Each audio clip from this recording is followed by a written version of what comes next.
Good morning, everyone. Today we are going to present our topic about input and output devices.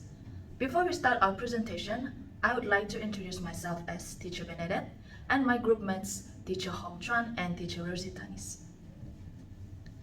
Our topic outline are included with the learning outcome, input-output devices, introduction and activity. We will explain it in our next slides. Now, student, the learning outcome is to identify various types of input and output devices. So, as for the introduction, a computer interacts with the external environment via the input-output devices attached to it. Input devices used for providing data and instruction. After the input-output devices are attached externally to computer machine. It is known as peripheral devices. Okay, student, now you'll get to know a bit of the input and output of computer devices.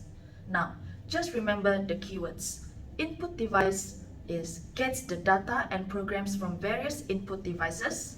Meanwhile, output devices gets the processed data from the computer and send it to the output devices. Hello students, I am Teacher Rosie. I will continue the lesson with the examples of input and output devices. Let us start with the common input devices. The first one is the keyboard. It is used to enter data into the computer. The second one, mouse, used to move the cursor on the screen and to click option. The third one is the microphone. It is a voice input device where it takes in the sound signal. The fourth one is the scanner, used to convert an image into a digital form.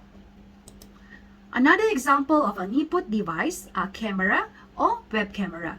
Both of these able to capture image. Next, the television remote where you can click to input your favorite channel.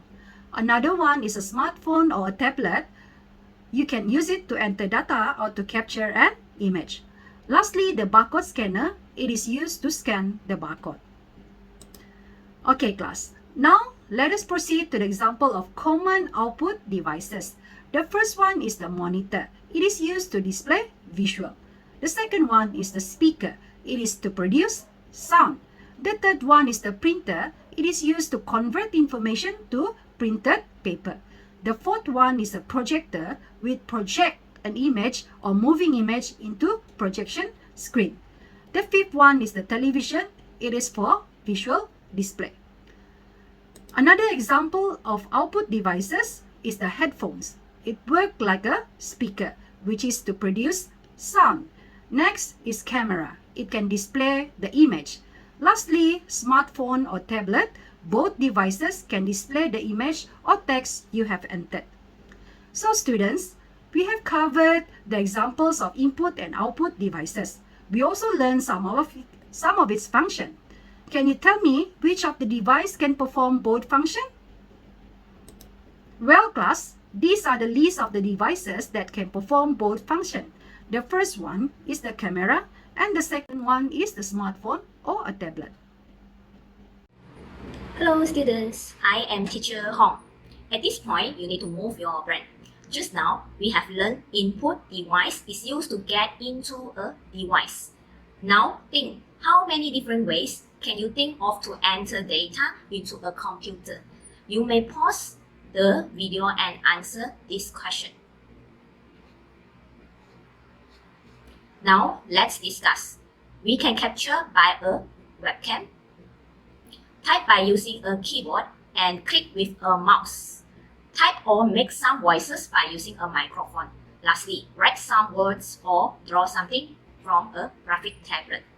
Therefore, the answer is 5 ways. Do you get the answers correct? Well done. Let's move on. Discuss the scenario where there is no input or output device on a computer unit. You may think, how do the input and output devices work on a computer unit to assist you to find out the answers. Now, pause the video and answer the question. Okay, let's check out. From the question, we get the keywords no input or output device. Without an input device, such as mouse or keyboard, there is no way you can communicate with your computer. Next, without an output device, whether a monitor, printer, or speaker, you cannot access the result of any computing task. Lastly, input and output devices are vitally important for humans to interact with computers. Without them, computers are essentially useless. For the summary of today's lesson, we have learned input devices, output devices, both input and output devices, and the basic functions of input and output. You can test yourself with the assessment. That's all for the lesson. Thank you.